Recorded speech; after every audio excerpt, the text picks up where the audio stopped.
Mesdames, Messieurs, bonjour et bienvenue à tous dans cette édition d'information de la mi-journée sur Canal 7.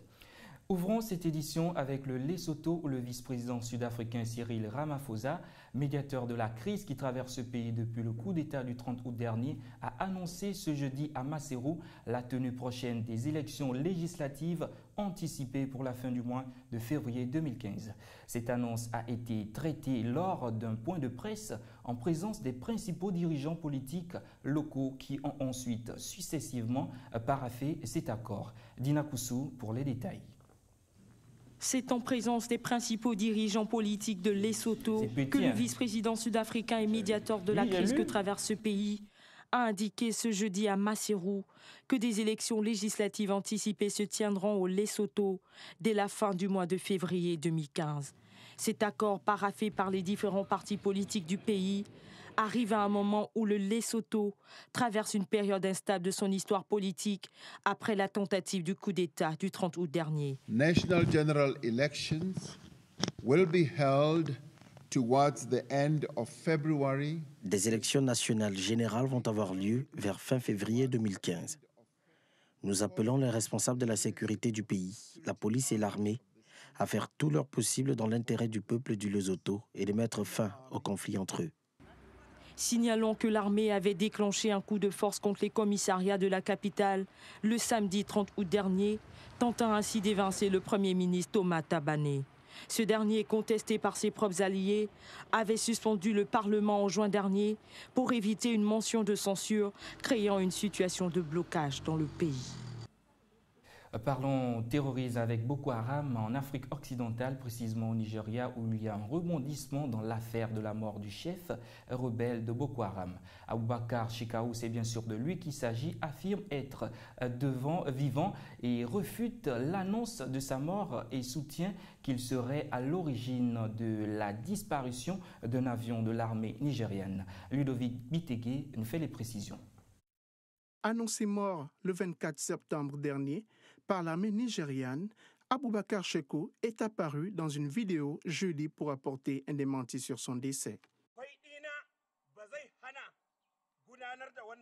Me voilà en vie. Je ne mourrai que le jour où Allah m'ôtera le souffle. La volonté d'Obama ne va pas me tuer. Le souhait de François Hollande ne va pas me tuer. Le souhait de Benjamin Netanyahu ne me tuera pas. Le souhait de Ban Ki-moon ne me tuera pas. Le souhait de la reine Elisabeth ne me tuera pas. Le souhait des infidèles du monde ne va pas me tuer. Et ne parlons pas de Jonathan qui est à la traîne, ni Kashim Shettima, le minuscule, ni de Brabra, gouverneur de l'État de Yod Ibrahim Gedam, cette saleté. Rien ne me tuera jusqu'à ce que ce soit mon jour.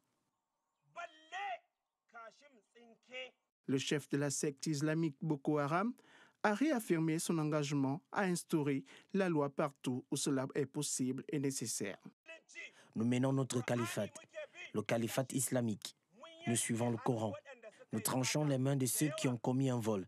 Beaucoup d'entre eux, vous verrez. Nous avons tué la personne qui a commis l'adultère. Nous avons fouetté celui qui a menti. Nous pratiquons maintenant les injonctions du Coran sur la terre d'Allah. Est-ce le vôtre? Nous pratiquons les injonctions du Coran sur la terre d'Allah. Aboubakar Shekau, chef de Boko Haram, a affirmé être l'auteur du crash de l'avion de la Nigerian Air Force, disparu dans l'extrême nord-est du pays. Les autorités gouvernementales n'ont pas réagi à cette vidéo et l'armée nigériane est restée silencieuse pour l'instant. Au chapitre justice de cette édition, intéressons-nous à l'ancien chef des jeunes patriotes, Charles Blé Goudé, qui s'est présenté jeudi dernier devant la Cour pénale internationale. Accusé de viol, d'assassinat et de nombreux autres crimes contre l'humanité, l'ancien ministre de la jeunesse de Laurent Gbagbo s'est fait passer pour une victime et a plaidé non coupable au cours de sa longue intervention à la barre. Il a remis en cause les chefs d'accusation et indiqué que les vrais coupables se trouvaient au sein du régime en place en Côte d'Ivoire. Les précisions avec Marina Mundeman.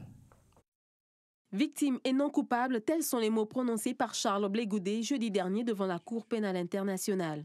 L'ex-chef des Jeunes Patriotes en Côte d'Ivoire plaide son innocence face aux nombreuses accusations qui pèsent contre lui.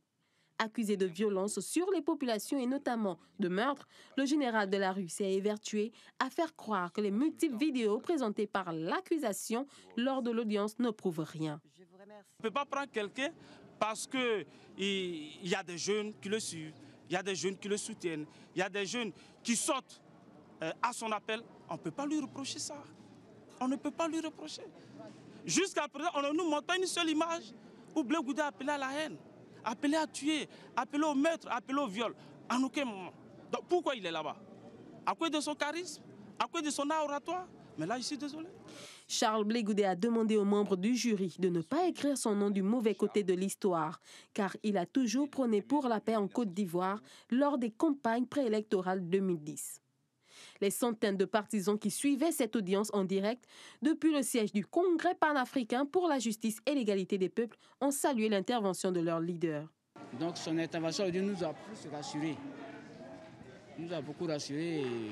On espère des lendemains meilleurs si la CPI est vraiment juste dans sa décision. Si elle est vraiment là pour juger les gens pour les faits et non pour ce qu'on pense d'eux, je pense qu'il nous reviendra. Ça, nous n'en doutons pas. Accusé de viol, assassinat et persécution, les principales charges retenues contre l'ex-chef des Jeunes Patriotes doivent être confirmées ou non par les juges de la CPI dans 60 jours. Alors que le parti de la défense et celui de l'accusation devront livrer leurs observations par écrit d'ici le 10 octobre prochain.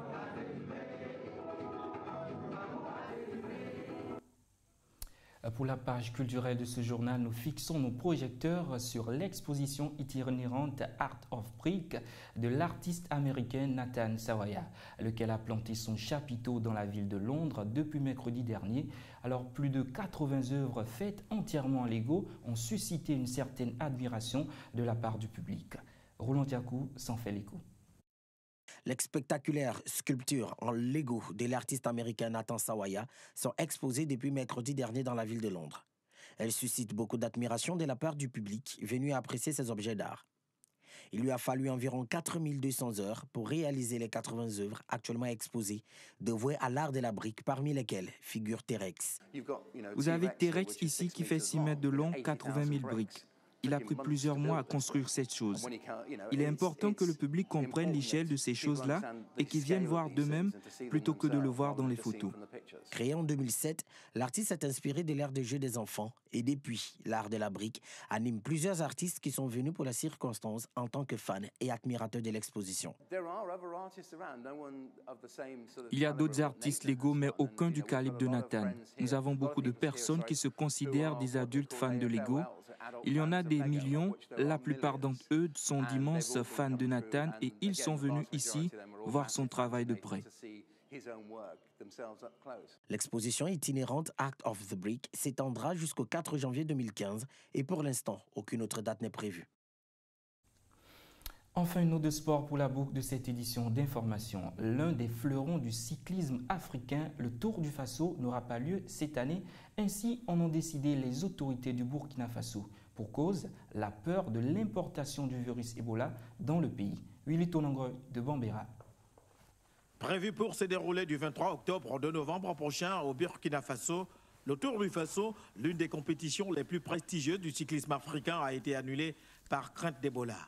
Et pourtant, le pays des hommes intègres ne signale aucun cas du virus, mais se trouve insuffisamment préparé, malgré les efforts réalisés, avait déclaré fin septembre dernier à nos confrères de l'AFP, le docteur Isaïe Meda, directeur de la lutte contre la maladie au Burkina. L'une des raisons évoquées, c'est aussi le fait que les autorités redoutent que les coureurs étrangers n'importent la maladie dans le pays.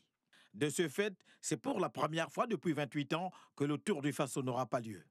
15 écuries issues de 12 pays, 4 européennes, l'Allemagne, la Belgique, la France et les Pays-Bas, et 8 pays africains, l'Algérie, le Bénin, le Cameroun, la Côte d'Ivoire, le Mali, le Maroc, le Togo et le Burkina, dont aucun n'est touché par le virus, étaient engagés dans la compétition.